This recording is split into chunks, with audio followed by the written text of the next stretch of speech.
I'm Abby Larico, and this is a special edition of The Gateway. It's been 10 years since Michael Brown Jr. was killed and the Ferguson Uprising that followed. To honor that history and reflect on where St. Louis is today, St. Louis Public Radio is bringing back the podcast We Live Here for a special season. In the show, host Chad Davis and producer Danny Wissentowski reflect on some of the truths that Ferguson exposed, why there is still an open wound a decade later, and how community members continue to push for a better future.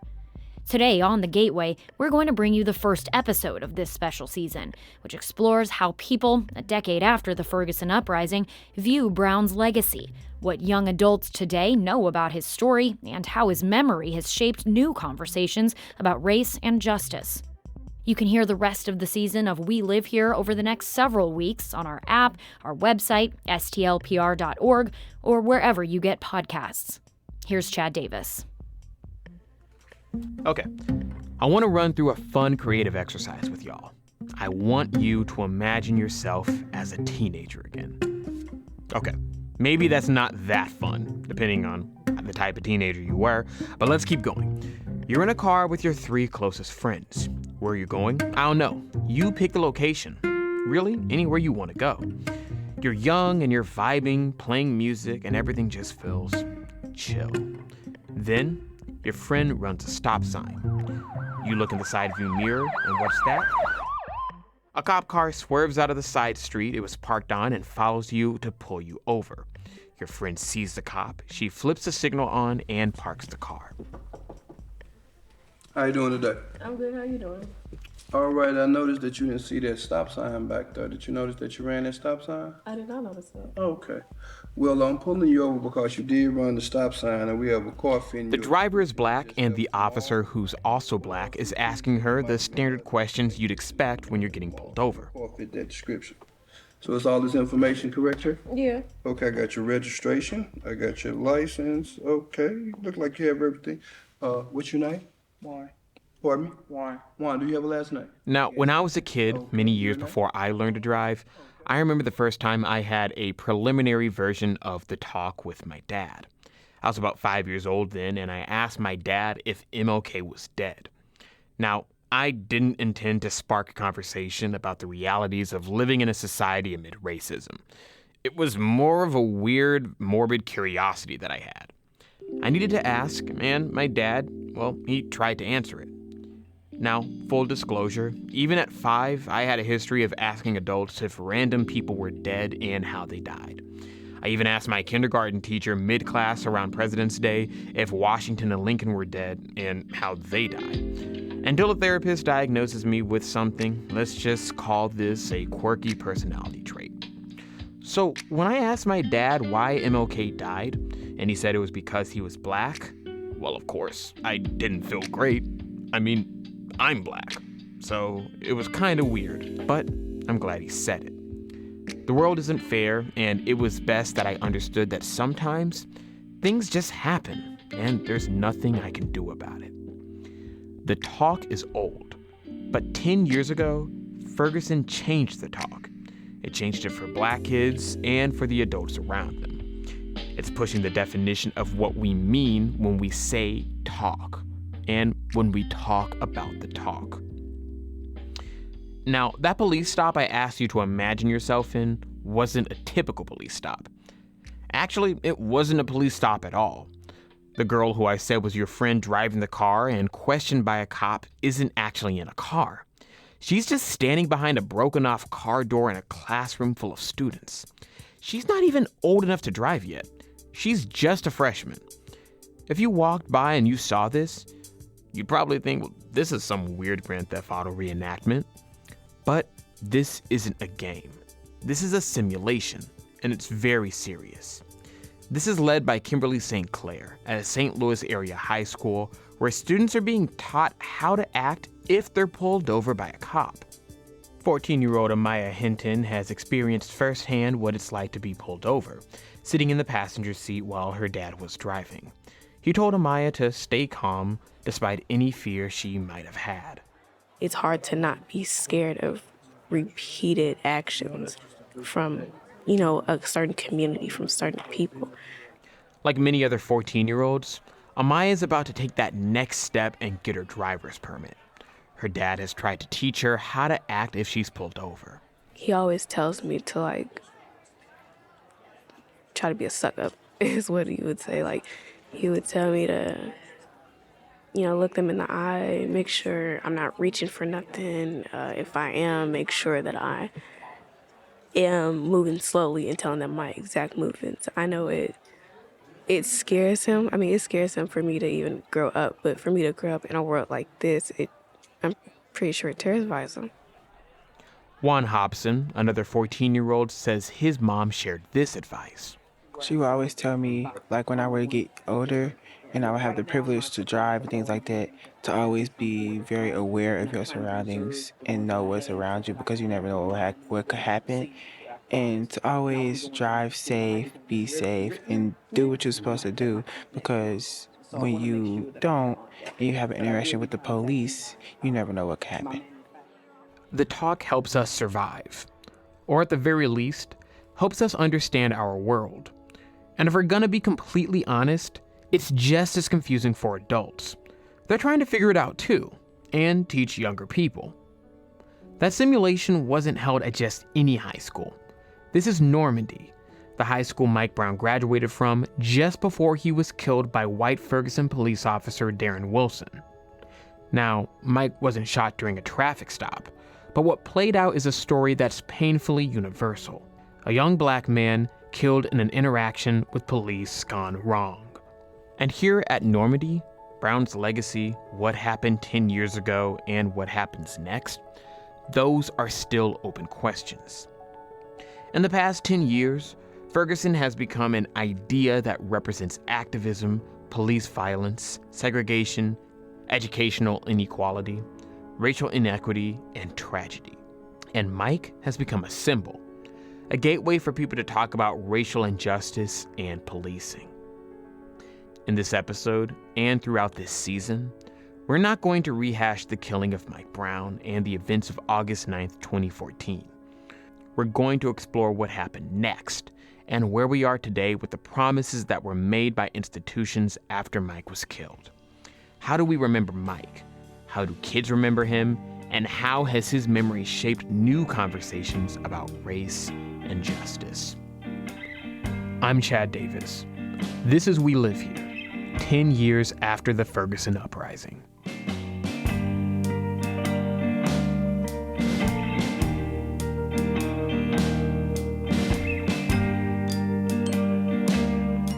If you went to the same high school where a student was recently the victim of one of the most high-profile shootings in recent memory, one that sparked one of the largest political movements of our time, what do you think it would be like? You'd probably expect long talks, assemblies, and conversations led by teachers and faculty, right? I mean, in order to talk about Mike Brown's legacy, well, you have to talk about him, right? We didn't talk about it. It was never addressed. Yeah, you heard that right. That's Kenny Watts, a Normandy High School alum who graduated in 2015, just 1 year after Mike was killed. So how did we get from not talking about it to having full-on training sessions about how to interact with police? Well, we're going to have to wind the clock about 10 years to when Kenny was in those same halls as the students we heard earlier.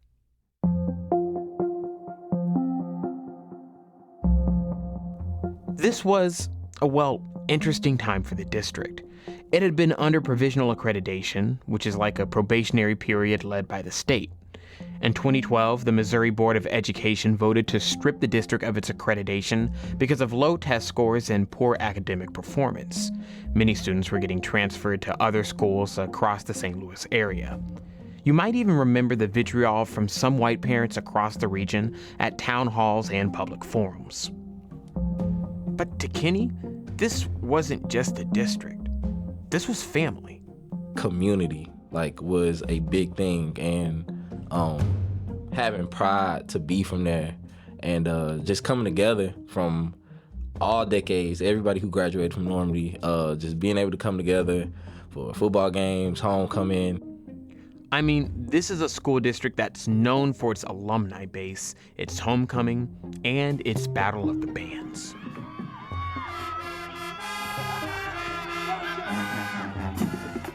Through all of the, turbulence, if you will, that we experienced during that time, and how we just was able to stick with it and, actually kind of stand up for ourselves and say, no, this is what's really going on.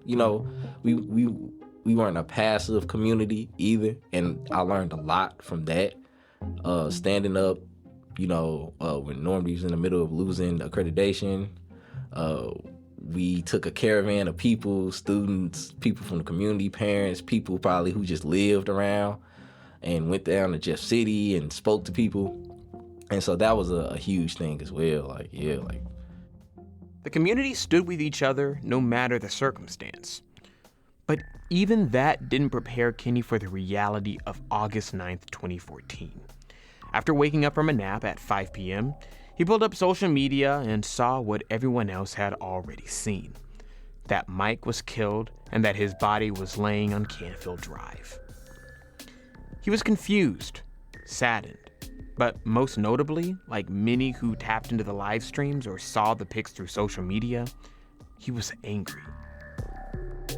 He had already been out there for like a couple hours already. So that, it was just like a buildup. And I don't know, it's just kind of, the day itself had triggered me. Like, I just remember like being pissed and not really understanding why, but just having this energy in me where I was heated. By the time of the first uprisings, Kenny was with his family more than 600 miles away in Mobile, Alabama. At that point, Mike Brown and Ferguson were no longer just a local matter. Overnight in Ferguson, the first real hint of calm. I am Mike Brown. We are Mike Brown. Store owners in Ferguson, Missouri pick up the pieces Saturday morning after protests turned violent and led to looting the night before. Last night, again, in suburban St. Louis, the scene that photographers captured looked like a police state. Using the same tactical get-up and the same weaponry we've come to expect in urban warfare in Iraq and Afghanistan, police in Ferguson, Missouri once again had to put down and head off violence in the streets following the shooting days ago of a young unarmed black man who was supposed to head off to college this week. The uprisings even made a local Mobile newspaper. I mean, Kenny's literally reading the news, watching the uprisings on TV, and texting his friends on how to stay safe. Like, I remember we was in a group chat during that time, and a bunch of people had started sharing like how to deal with tear gas. I was already on it, like immediately, like all the way in Alabama, texting my friends like, if y'all out there, do, because I'm just super like internet savvy. They just started shooting. They started throwing tear gas and shooting at people. So people yeah, because people heard good. Yeah. Man, what's your name? What's your name? So I'm just looking at, I'm looking at everything on Twitter and Facebook. And then days later, classes just started. The energy was tense. Kids would go to school during the day and head to the streets of Ferguson at night. This was a year and a half after losing accreditation. A former classmate shot dead just weeks before, and yet, nothing from the school. I won't say exactly who, but I just remember somebody saying, like, whatever's going on outside, don't bring that here. But that didn't last long, and tensions eventually rose. A couple months into the school year, the students decided enough was enough. The students approached Normandy High School leaders about holding their own march. In December 2014, Normandy students stood up, walked out of their classrooms, and joined schools across the country to lead their own protest for Mike. And it was raining that day too. Walking from the high school, had the police escort, they blocked off, people honking. I remember people like being outside the cars, like the community was charged. So it was like, this had to been talked about. Like, you had to talk about this. Like, people hanging outside the cars. Like, we was walking on one side, cars coming down the other. People hanging out the window, like, cause they see the signs, they see who out there. According to a St. Louis Post-Dispatch article of the walkout, about 200 students protested to honor Mike. His father, Mike Brown Sr., also joined in. Kenny says it was a success. And that's when the conversation started, and it kind of eased off in the school, and more people came, and we would have assemblies about it and talk about it. But outside of school, everything was still scorching hot. So it was weird being in the school because it took that for it to be a conversation. And I'm pretty sure, I know I was confused. At that time, Kenny was 17 years old. Today, he teaches art at Normandy, and he works alongside some of the same faculty that taught at Normandy when he was a student. Years after that protest, he learned that many of the teachers were just as frustrated as he was as a student. For years, he thought they just didn't care, that talking about Mike just didn't matter. What he didn't know was that teachers were instructed not to talk about what happened. And so to hear that they got placed on a gag order, I understand why, but still, like, as an adult, I understand, but to still be connected to that kid, it should have been something, like something. For Kenny and his classmates, the march was a wake-up call that led the school to finally talk about Mike. Kenny graduated a couple months later and went to Harris Stowe State University. He became a full-time teacher at Normandy in 2022. That's when he realized something interesting. When it came to the class of 2023, they knew about Mike and Ferguson, at least to an extent. But what about those incoming students? Almost little to none. Little to none. And that's because it's not crystallized in the institution. It's not like it's not a topic at all. And to be quite frank, I don't have, as of right now, I don't have that answer on how it could be. So, he took matters into his own hands and showed students the real Mike. Mike Brown, the person. I showed them the videos. I showed them Mike in his regular form. Like, instead of him being propped up as some type of like martyr hero, I show him like as a regular person. Like, he went here to show his graduation photo. And we just had that conversation. I want to understand how that makes them feel. Kenny is trying to right the wrongs of 10 years ago.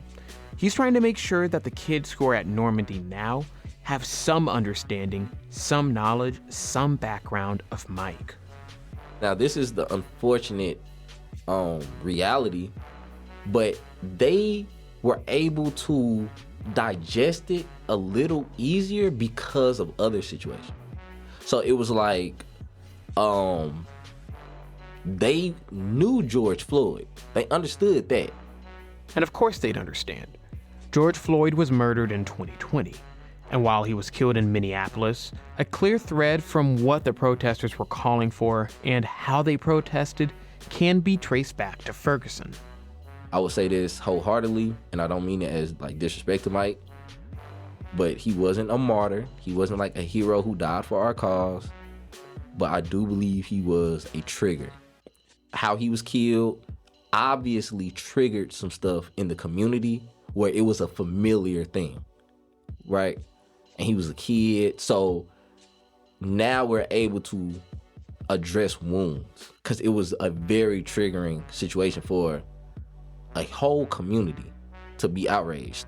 In the North Hall of Normandy High School stands a tribute to Mike. His presence literally remains in those halls. Amaya was only 4 or 5 years old when Mike was killed, and just like others in her class, she's learning about Mike's memory through those who knew him, through those who are older than her, like Kenny, who feel it's their job to keep his memory alive. I appreciate him, you know. At first, I never really knew who Mike Brown was at first. I'd see him around school and I'd always be like, who's Mike? But it took my art teacher to sit down and be like, Mike was this amazing guy. But with that comes trauma, a trauma that exists throughout the school. And that's because Mike also signifies something else, especially for older Black people and Black parents.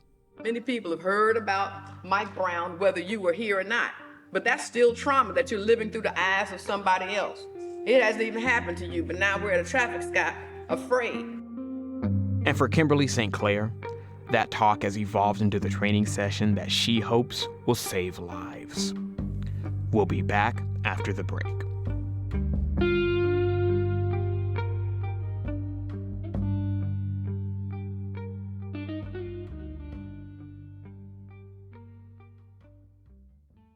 And we're back. Okay, are y'all ready to be a teenager again? I promise this is the last time I'm making you do it. Well, maybe at least for this episode. So you're 15 or 16 years old and you're about to get your driver's permit or license. Now you're excited and maybe you're getting a car from your parents. Or maybe you've saved up and you're about to buy a used car from that dealer down the street or through Craigslist. Or maybe your grandma isn't driving anymore and you have a bronze 1992 Dodge Dynasty and they're down to hand it over.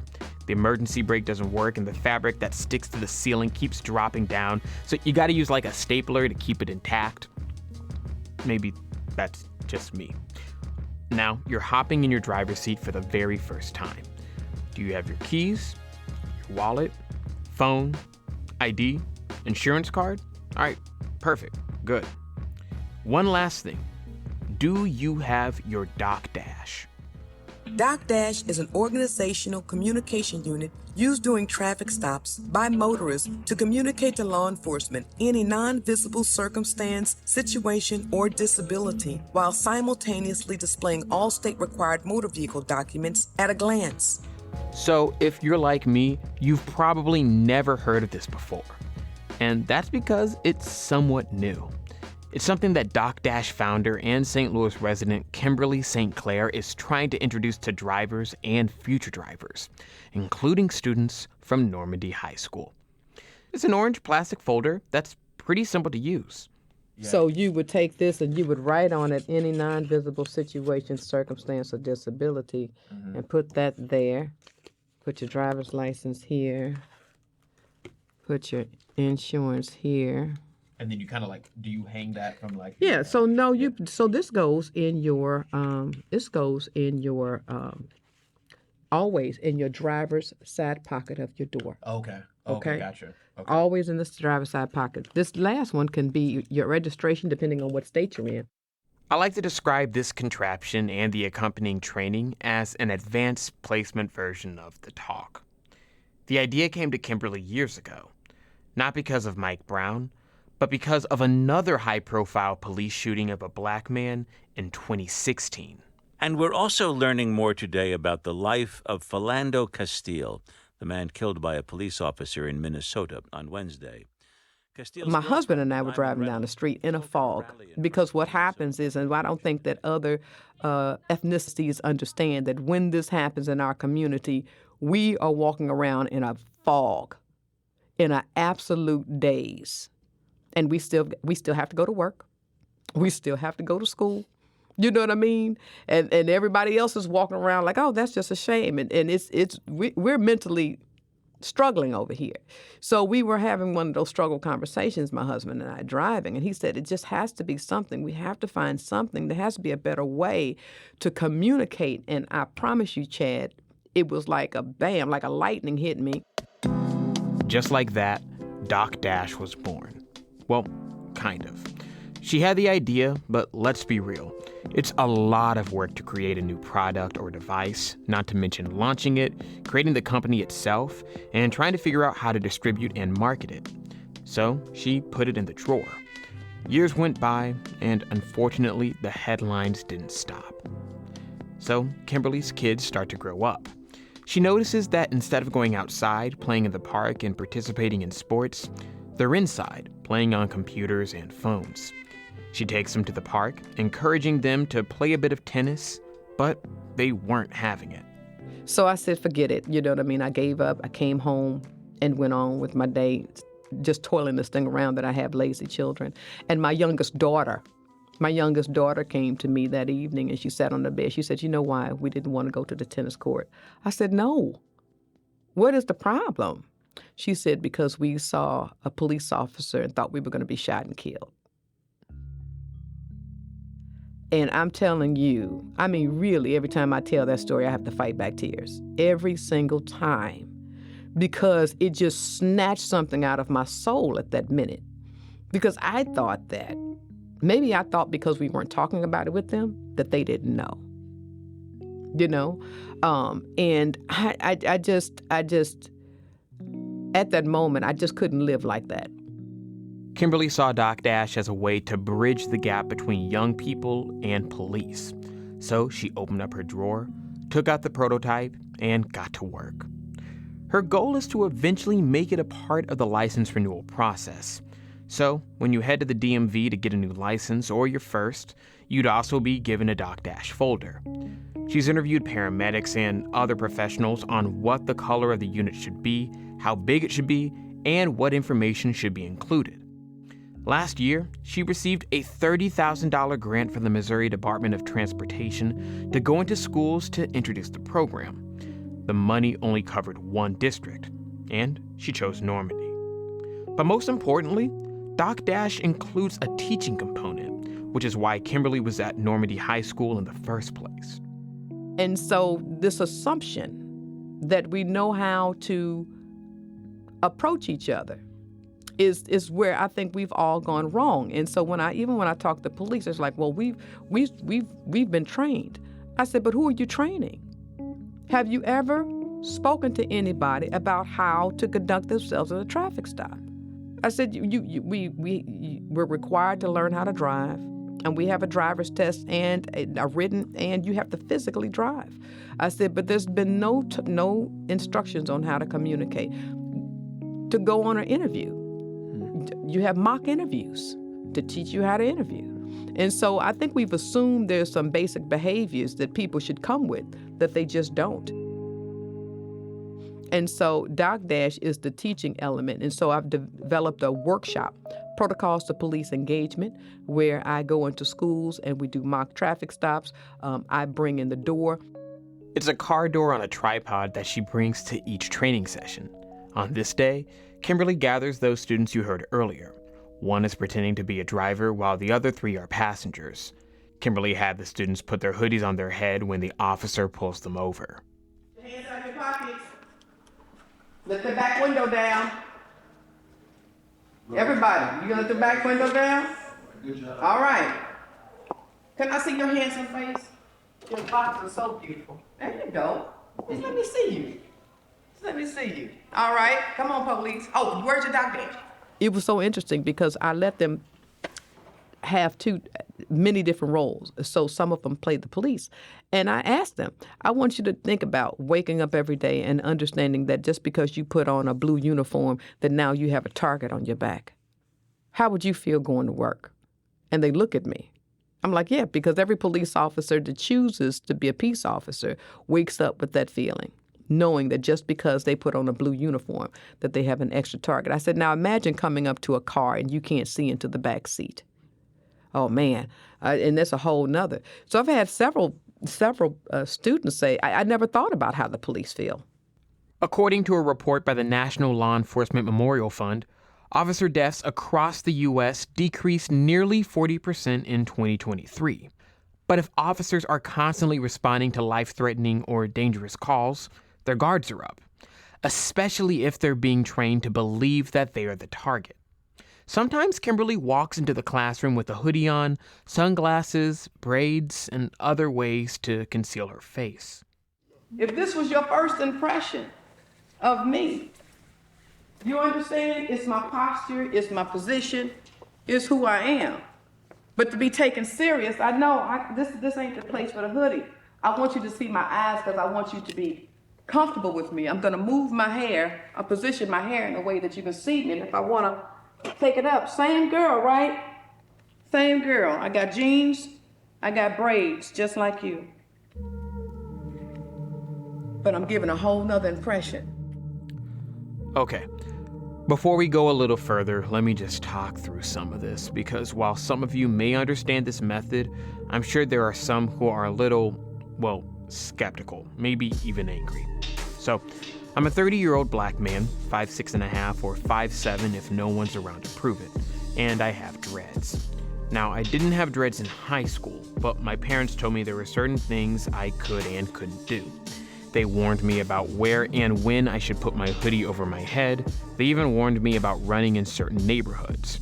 It wasn't that I was doing anything wrong, it didn't matter. They weren't saying I was. They're saying I needed to do everything I could to make sure I'm safe. If a white person saw me running with a hoodie over my head, God forbid by myself, could they suspect I was up to no good? Maybe. And that's what they didn't want. They wanted to make sure that I took every precaution I could to make sure I was safe. And that's kind of what Kimberly is saying here. She's not saying dreads or braids or hoodies are bad. It's actually the opposite. It's that what someone else perceives as a danger, what do we do about it, and how do we make it so that that person doesn't see us as a problem? And on top of all of that, you can still get harassed or shot by an officer. None of these are get out of jail free cards. So does that mean the responsibility is on the driver? Or is it just a strange world we live in that ordinary people have to take matters into their own hands? I can't make sense of it because I don't think we should be here. Just like I don't think we should have to run around and teach children how to protect themselves from school shooters. It's crazy that we're here. We can do better, right? And I'm all for doing better, but something has to be done now. We should have never gotten here, okay? And there were some things that could be done differently, and that's why I'm here for change. So my goal is not only to stop here, but once I create a relationship, because I think the relationship with police officers, they had to understand that, hey, this is for you. This is not anti-police. To be pro-civilian's life does not mean to be anti-police. You know what I mean? And so once they understood that, and I'm like, everything about this is for your safety. From the ability to use with one hand, that the ease of visibility is 100% for you, they lighten up. Kimberly's program isn't just about training young drivers. It's about training all drivers and training police on how they should interact with them. She's trying to make the police Doc Dash program an accredited course so officers will be incentivized to take the class. She says she's gained the support of several local departments and presented the program in front of Missouri Department of Public Safety leaders. She also received an additional $60,000 from the Department of Transportation for the 2024-2025 fiscal year. But is this fair? Especially if a portion of that responsibility falls on the driver. And how do you introduce this to police officers? How do they take this, and do they have to accept that they're a part of a racist system? Well, Kimberly says her conversations with police can be challenging. When you talk about the whole Mike Brown situation, the predatory nature of that entire police department, okay? We had lived like this for decades. Everybody knew not to go to Jennings, not to go to Ferguson. This is just what it was all the time, okay? Everybody knew that. And so what that whole situation did is blew the complete top off of it, because shortly after that, they did a whole deep dive and saw how racist that entire organization is. And it has to be broken down organization by organization, because that is a leadership issue. That is a leadership. You're not going to tell me that you didn't know that they were behaving like that, you know? And so there has been some changes. With bad things, sometimes it's the catalyst for a change to happen, because I think at that moment, that's when the neighborhood realized, I'm going to start really getting and figure out who we're voting for. Who are we bringing in the office? Who are these people we're hiring? Let's get more invested in the system that is oppressing us. At the end of the day, Kenny and Kimberly are just people who are trying to make sense of a world that isn't really trying to make sense. And even though she has the backing of police, MoDOT, and schools, it's Kimberly leading the change, because she didn't see enough of it happening. After Mike was killed, there were a lot of reports, studies, and foundations that said things need to change. Policing needs to change. Education needs to change. Healthcare needs to change. Prisons need to change. Body cameras need to be on, and that will stop unarmed police killings. So what was promised? And what has and hasn't happened in the 10 years since? Well, like Kimberly, Kenny, and so many other people, they're taking matters into their own hands outside of systems because they want to see things changed. They want a better world for themselves, their families, and other Black people. And that's what Mike's death represented to so many people. The promise, or at the very least, the possibility that things could change for Black and brown people across broken systems. This season, we're examining the legacy of Mike Brown, why the truths exposed by Ferguson are still an open wound a decade later, and what happens next. I'm Chad Davis. This is We Live Here, 10 years after the Ferguson Uprising.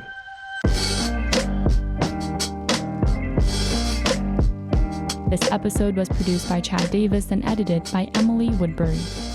With production assistance from Danny Wysentowski and Aula Cruziz, and audio mixing and podcast design by Greg Montanaro. We received editorial guidance from Brian Heffernan.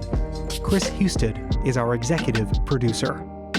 Special thanks to Camille Stanley and Holly Edgell, with additional reporting by Andrea Henderson, Kate Grumke, and Elaine Cha. Our theme music is by Cassie Morgan and remixed by Mastermind. We Live Here is a production of St. Louis Public Radio in collaboration with the Midwest Newsroom. Thanks for listening. We'll see you next week.